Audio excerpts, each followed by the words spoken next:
దేవుని వాక్యమును శ్రద్ధగా వినాలి. దేవుని వాక్యమును జాగ్రత్తగా పాటించాలి. ఈరోజు శ్రద్ధగా వినేవారి సంఖ్య చాలా తగ్గిపోయింది. మీరు ఏమైనా మాట్లాడండి, మీ ఎదుట కూర్చున్న వ్యక్తి తన ఫోన్లో చాలా శ్రద్ధగా చూస్తూ ఉంటారు. మీరు మాట్లాడిన తర్వాత వారు ఏమన్నారు అని అడుగుతూ ఉంటారు. సహజంగా మనకు కనిపించేది అదే. ఇప్పుడు ట్రాఫిక్ పోలీసులు చాలా శ్రద్ధగా ట్రాఫిక్ నియంత్రించడానికి వారికి ప్రత్యేకమైన ఒక క్యాబిన్ తయారు చేసి వాళ్ళని అందులో కూర్చోబెట్టారు. కానీ ఎప్పుడైనా 10 ఫోటోలు తీయాల్సిన అవసరంలో వారు చాలా జాగ్రత్తగా ఉంటారు. కానీ అదర్వైజ్ ఏ క్షణమైనా చూసుకోండి, వారి ఫోన్లో ఏదో ఒకటి తిప్పుతూ చూస్తూ ఉన్నట్టు కనిపిస్తూ ఉంటుంది. నేను ఆ బృందాన్ని విమర్శించడం లేదు, కానీ సహజంగా మనం సమాజం అంతటిలో చూస్తున్నటువంటి ఒక విషయం. ఒక ఇంట్లో 5గురు ఉండే, ఒకప్పుడు 5గురు కలిసి భోంచేసేవారు, 5గురు కలిసి ముచ్చట్లు పెట్టుకునేవారు, 5గురు కలిసి ప్రార్థన చేసేవారు. ఇప్పుడు అలా లేదు. ఎవరికి ఆకలి వస్తే వారు వెళ్ళి మొదట తినేస్తారు. ఎవరి ప్రార్థన వారే చేసుకుంటారు. అందరికీ బిజీ స్కెడ్యూల్స్ ఉన్నాయి. ఈ ఎలక్ట్రానిక్ పరికరము వారిని అంతగా అట్రాక్ట్ చేసింది. ఏమండి అని చెప్పి మాట్లాడడానికి భార్యకు ఓపిక లేదు, వినడానికి భర్తకు కూడా ఓపిక లేదు. అందరూ వారి పనిలో బిజీగా ఉన్నారు. శ్రద్ధగా వినండి అనే మాట చదివాము కాబట్టి నేను చెప్తున్నాను. శ్రద్ధగా వినే వారి సంఖ్య చాలా తగ్గిపోయింది. నాతో ఒకరు చెప్తున్నారు, చర్చకు రాగానే అందరి సెల్ ఫోన్స్ అక్కడ ఒక బాక్సులో పెట్టమనండి, వారందరూ శ్రద్ధగా వాక్యం వింటారండి. వారందరి చేతిలో ఫోన్ ఉన్నదా, మీ మాట సగమే వింటారండి, సగం వారు ఇంకేదో చూసుకుంటారండి అని అన్నారు. ఒక విధంగా ఆలోచిస్తే అది కరెక్టే అనిపిస్తుంది. మనుషులందరూ బిజీ అయిపోయారు. చిన్నపిల్లలు మొదలుకొని పెద్దవాళ్ళు వాళ్ళకు ఇదే పని జరుగుతుంది. వేలు అరిగిపోతుందేమో, ఎందుకంటే చాలా బిజీగా ఉన్నారు అందరూ. నేను మీకు తెలియపరచడానికి ఆశించేది, దేవుని ఆశీర్వాదం అంటే అందరికీ ఇష్టం. దేవుడు నన్ను ఆశీర్వదించాలని అందరూ అంటారు. కానీ ఆయన ఆశీర్వాదం పొందగోరు వారు ఆయన మాటలు శ్రద్ధగా వినాలని దేవుడు మోషే ద్వారా పలికించిన మాట మనం మరోసారి చదువుదాం. కాగా మీరు నా మాట శ్రద్ధగా విని నా నిబంధనను అనుసరించి నడిచిన ఎడల మీరు సమస్త దేశ జనములలో నాకు స్వకీయ సంపాద్యమగుదురు. సమస్త భూమియు నాదే కదా. మీరు సంపన్న దేశమని, దరిద్ర దేశమని మీరు హిస్టరీ చదువుతున్నప్పుడు కొన్ని దేశాల గురించి మీరు చెప్తూ ఉంటారు. వాస్తవంగా దేవుని మాటలు గైకొని ఆ మాటల చొప్పున నడవడానికి ఎవరు ముందుకొస్తారో వారు ఆశీర్వదింపబడతారు. విద్య ఎక్కడ చేరిందో అక్కడ అభివృద్ధి మనకు కనిపిస్తుంది. విద్య చేరని ప్రాంతాలు ఇంకా ఎక్కడ ఉన్నదో అవన్నీ మారుమూల ప్రాంతాలనే మనం పిలుస్తాం. కొన్ని గిరిజనుల ప్రాంతములు మనం పరిశీలిస్తే వారికి ఇంకా డెవలప్మెంట్స్ రాలేదు. వాళ్ళకు విద్య అందలేదు, వాళ్ళకు ఎలక్ట్రిసిటీ అందలేదు, వాళ్ళకు మంచి రోడ్స్ లేదు, వాళ్ళకు కావలసిన మంచి సదుపాయాలు లేదు. గనుక వారి పిల్లలు బడికి వెళ్ళలేకపోతున్నారు. కొందరు వ్యవసాయం పనులకు పిల్లలను వాడుకుంటున్నారు, కొందరు కట్టలు ఏరుకోవడానికో ఇంకేదో పనులకు వాడుకుంటున్నారు. కారణం ఏంటంటే వారికి దగ్గరలో ఒక బడి లేదు. ఆ కారణమును బట్టి వారి పిల్లల్ని చదివించలేకపోతున్నారు. ఏ ప్రభుత్వం అయితే అటువంటి ప్రజలను పట్టించుకొని వారి కోసం నూతనమైన కార్యకలాపాలు చేసి వారికి ఎడ్యుకేషన్ డెవలప్ చేయడానికి ఉన్నటువంటి ప్రోగ్రామ్స్ వేస్తారో ఆ ప్రాంతం ఆశీర్వదింపబడతాయి. మనలో కొందరు గుర్తుపెట్టుకుంటారు, ఈ పిల్లలకు గుర్తు రాదు, కానీ మనలాంటి వాళ్ళకు మనం చిన్ననాటిలో ఎలక్ట్రిసిటీ లేని ప్రాంతాలు ఉంటే రోడ్స్ మీద కనిపిస్తున్న పోల్స్లలో బల్బు లేని ఒక కాలం ఉండే. ఇప్పుడు పట్టణాలలో అటువంటిది ఏం కనిపించడం లేదు. అంత కూడా చక్కగా తయారైంది. ఎక్కడ విద్య అందిందో అక్కడ అభివృద్ధి వచ్చింది. ఏ ఇంటిలో మనుషులు చదువుకున్నారో ఆ ఇంటికి సివిలైజేషన్ వచ్చింది. అంతకంటే ప్రాముఖ్యమైనదే దైవభక్తి. మనుషులు దేవుని వైపు తిరుగుతూ దేవుని ఘనపరుస్తున్నటువంటి కుటుంబాలు ఎక్కడున్నాయో ఆ కుటుంబాలలో సామాన్యమైన జ్ఞానం, ఆశీర్వాదం, వారికి ఒకరినొకరు గౌరవించాలనేటువంటి భావం, ఇవన్నీ మనకు కనిపిస్తూ ఉంటుంది. మనం ఆశీర్వదింపబడాలి అని ఆశించుచున్నట్లయితే ఖచ్చితంగా దైవభక్తి కలిగిన వారిగా ఉండాల్సిన అవసరం ఉంది. ఈ నా మాటలు మీరు శ్రద్ధగా విని వాటి చొప్పున మీరు ప్రవర్తించిన ఎడల భూమి మీద ఉన్న సమస్త దేశములలో నేను మిమ్ముని నాకు స్వకీయ సంపాద్యముగా చేసుకుందు అని దేవుడు తెలియపరిచారు. ఆయన మాటలు ఎప్పుడు కూడా నిరర్ధకం కాలేదు. దేవుడు ఏదైతే ఆశించాడో, ఏదైతే చెప్పాడో అది అక్షరాల దేవుడు నెరవేర్చాడు అని మనం చూస్తున్నాం. ద్వితీయోపదేశ గ్రంథంలోకి మనం వచ్చినట్లయితే దాని 4వ అధ్యాయం దాని 30వ వచనాన్ని మనం చదువుచున్నట్లయితే అక్కడ మనం ఇలా చూస్తున్నాం.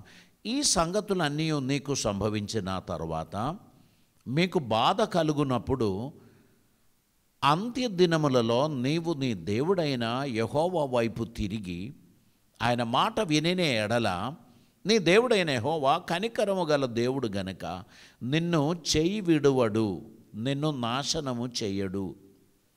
తాను నీ పితరులతో ప్రమాణం చేసిన నిబంధనను మర్చిపోడు. దేవుడు భూమి మీద నరిని సృజించిన దినమును మొదలుకొని నీకంటే ముందుగా నుండిన మునుపటి దినములలో ఆకాశం యొక్క ఆ దిక్కు నుండి ఆకాశం యొక్క ఈ దిక్కు వరకు ఇట్టి గొప్ప కార్యం జరిగనా, దీని వంటి వార్త వినబడనా అని నీవు అడుగుము. దేవుడు తన మాటలు విని శ్రద్ధగా దానిని ఆచరించిన ప్రజలను దేవుడు ఆశీర్వదిస్తాను అని తెలియపరిచాడు. ఆయన అలాగనే చేస్తున్నాడు. 30వ వచనంలో మనం అదే చూస్తున్నాం.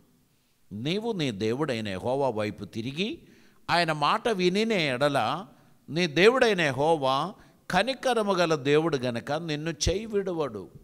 దేవుడు మన జీవితంలో అద్భుతమైన కార్యాలు చేస్తాడు, మనల్ని ఆశీర్వదిస్తాడు, మనకు క్షేమం అనుగ్రహిస్తాడు, మన జీవితంలో అద్భుతములు ఆయన జరిగిస్తాడు. ఆయన మనల్ని మర్చిపోడు, మనల్ని చేయి విడవడు, మనల్ని నాశనం చేయడు అని సమస్త విషయములు ఆయన వాగ్దానం చేస్తున్నాడు. కనుక ప్రియులారా, ఈ విషయం శ్రద్ధగా విని మీ కుటుంబంలో దేవుని వాక్యాన్ని పాటించే ఒక పద్ధతి, ఒక సిస్టమ్ మీరు ఫాలో అవునట్లయితే ఖచ్చితంగా మీ బంధువర్గం అందరికన్నా, మీ స్నేహితుడు అందరికన్నా దేవుడు మీ కుటుంబాన్ని అత్యద్భుతంగా ఆశీర్వదిస్తాడు, వర్ధిల్ల చేస్తాడు. ఆయన మాట ఇచ్చి తప్పుకునేవాడు కాదు, ఖచ్చితంగా దాన్ని నిలబెట్టడానికి ఆయన ప్రయత్నం చేస్తాడు. ద్వితీయోపదేశ గ్రంథం 5వ అధ్యాయం 29వ వచనం మనం చదువుచున్నట్లయితే వారికిని వారి సంతానమునకు నిత్యము క్షేమము కలుగునట్లు వారు నాయందు భయభక్తులు కలిగి నా ఆజ్ఞలన్నింటినీ అనుసరించి మనస్సు వారికి ఉండిన మేలు. దేవుడు అంటున్నాడు, నా ఆజ్ఞలను గైకొనడానికి, నా మాటలు వినడానికి ఉన్న మనస్సు వారికి ఉంటే చాలు. 28వ వచనం కూడా చదువుదామండి. మీరు నాతో మాట్లాడినప్పుడు యెహోవా మీ మాటలు వినెను. అప్పుడు యెహోవా నాతో ఇలాగు సెలవిచ్చెను, ఈ జనులు నాతో చెప్పిన మాటలు నేను విని ఉన్నాను. వారు చెప్పినదంతయు మంచిదే.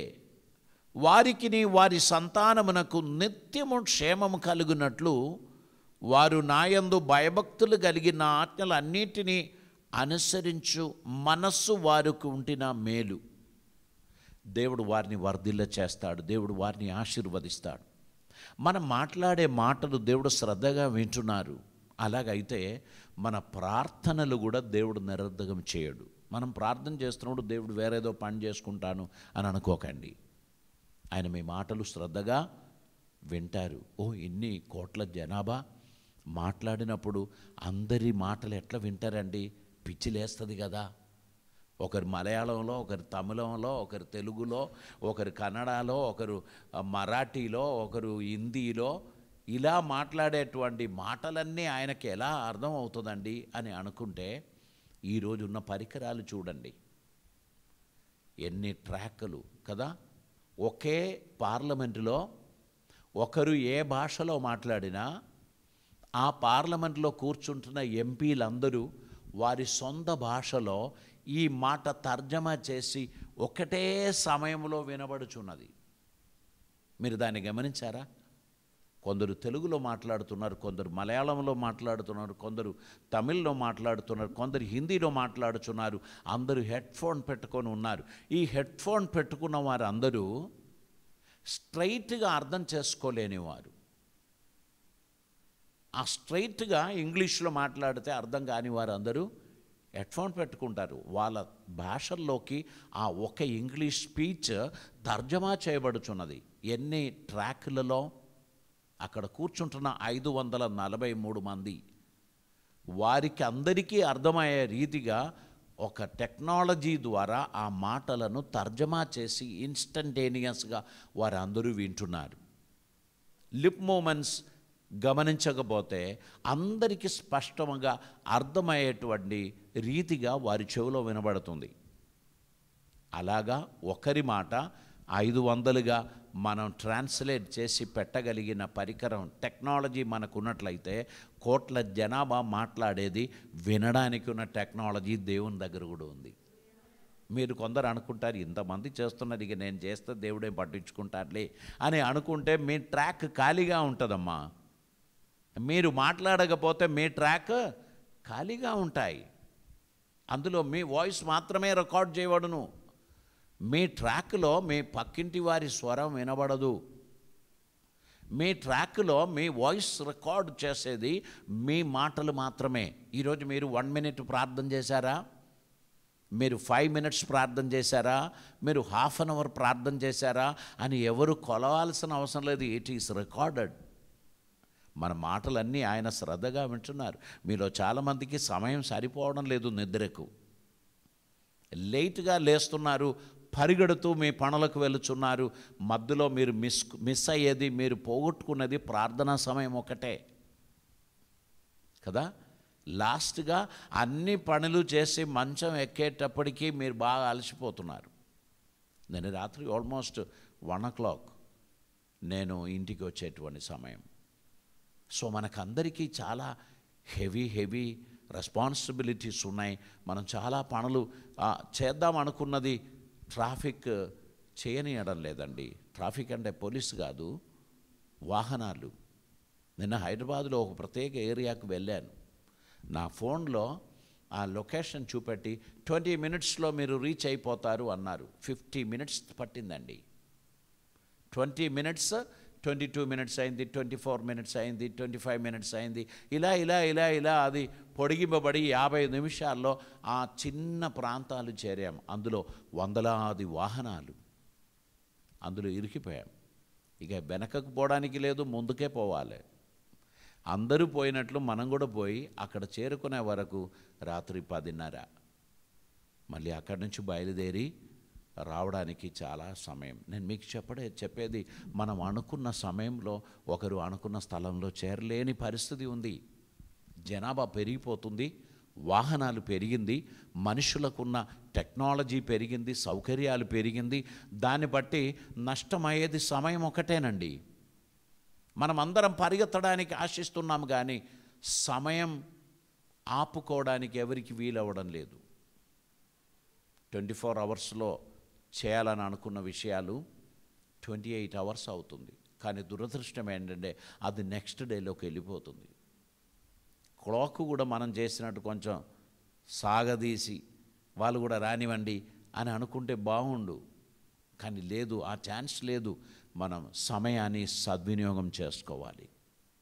మనమందరము పరిగెడుతున్న ఈ పయనంలో త్రొట్టిల్లకుండా ఉండడానికి ఉన్న సూత్రమే శ్రద్ధగా వినండి.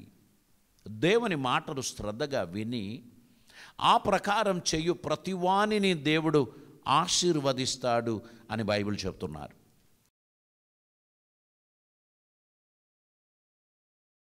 ప్రార్థన చేద్దాం. పరిశుద్ధుడైన తండ్రి, కృపామయుడైన దేవా, నీకు వందనాలు. ఈ మాటలు వారి హృదయంలో ఫలపరచబడి తండ్రి అది ప్రయోజనకరంగా ఉండినట్లు నన్ను, నా ప్రేక్షకులను దీవించమని ప్రార్థిస్తున్నాం. తండ్రి, నీ కృప ద్వారా వారిని ఆదరించి అద్భుతములు జరిగించమని, నీ కార్యమును నిర్లక్ష్యం చేయకుండా నీ పనిని చక్కగా జరిగించుటకు తగిన కృప వీరికి అందరికీ దయచేయమని, మీ సన్నిధిలో వర్ధిల్లుచున్న వారిగా, ఆశీర్వదింపబడుచున్న వారిగా వారు ఉండడానికి సహాయం చేయమని, కృపలతో నింపమని యేసయ్య పవిత్ర నామమున అడిగి ప్రార్థిస్తూ ఉంటున్నాం పరమ తండ్రి. ఆమేన్.